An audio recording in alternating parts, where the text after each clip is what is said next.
Look at, look for and look after. ഇതിൻ്റെയൊക്കെ അർത്ഥം എന്താണ് എന്ന് നമുക്ക് നോക്കാം. ലുക്ക് ആറ്റ് എന്ന് പറഞ്ഞു കഴിഞ്ഞാൽ എന്താ? നോക്കുക. ചുമ്മാ കണ്ണുകൊണ്ട് നോക്കുന്നതിനെയാണ് നമ്മൾ ലുക്ക് ആറ്റ് എന്ന് പറയാം. ആകാശത്തേക്ക് നോക്കുക, അതെങ്ങനെയാ പറയാ? Look at the sky. ആകാശത്തേക്ക് നോക്കുക, look at the sky. Look for എന്ന് പറഞ്ഞു കഴിഞ്ഞാൽ എന്താണ്? തിരയുക. നമ്മൾ സെർച്ച് ചെയ്യില്ലേ? ഞാൻ എൻ്റെ ഫോൺ തിരഞ്ഞുകൊണ്ടിരിക്കുകയാണ്, അല്ലെങ്കിൽ ഞാൻ എൻ്റെ ഫോൺ അന്വേഷിക്കുകയാണ് എന്നെങ്ങനെ പറയാ? I'm looking for my phone. Look for തിരയുക, I'm looking for my phone. Look after എന്ന് പറഞ്ഞു കഴിഞ്ഞാൽ എന്താണ്?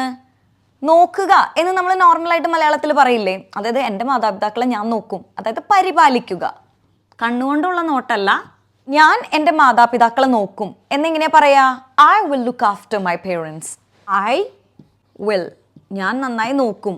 I will look after my parents, എൻ്റെ മാതാപിതാക്കളെ.